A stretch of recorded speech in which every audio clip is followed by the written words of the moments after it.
in Holland, in a small village in Limburg on the 20th of July 1928.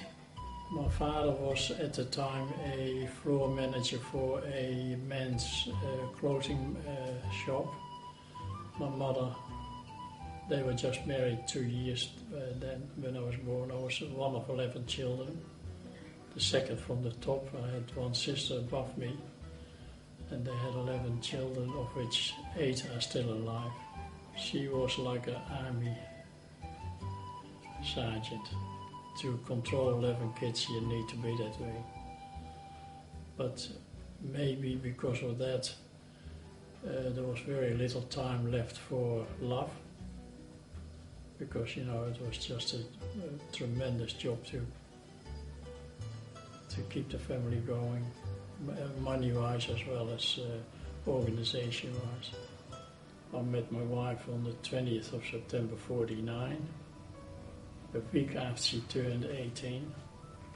We were in the dance school and she was mucking around in the office of the dance school. The office was on the side of the dance floor, and she got pushed out of the office and nearly fell.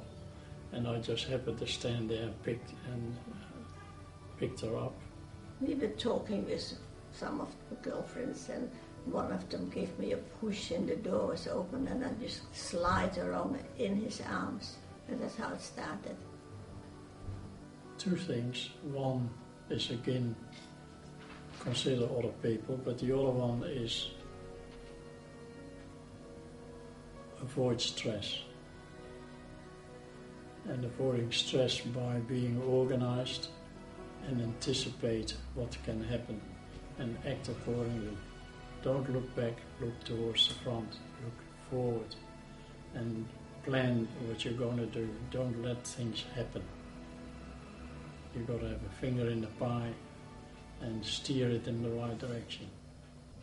I think mainly to be aware of the other person more than what you normally do.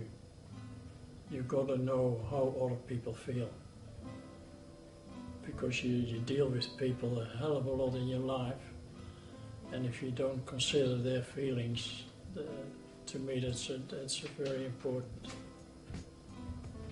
because you get along much better. Of course, sometimes you go off the rail. We've had divorces 3 or 4 times. I think the main principle is, with me, has always been looking forward, planning, anticipating.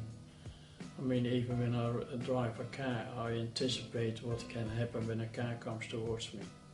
And I look around, where can I go? You know, always be ready. I think it's very important. Well, I often wonder about that, because when I look at the photos of my grandparents, it's only little things, the way my grandfather used to sit in the chair. And I started to wonder, how will they remember me? I have got no idea. No idea, because the kids' vision of me might be totally different to what I think it is. I hope it's good.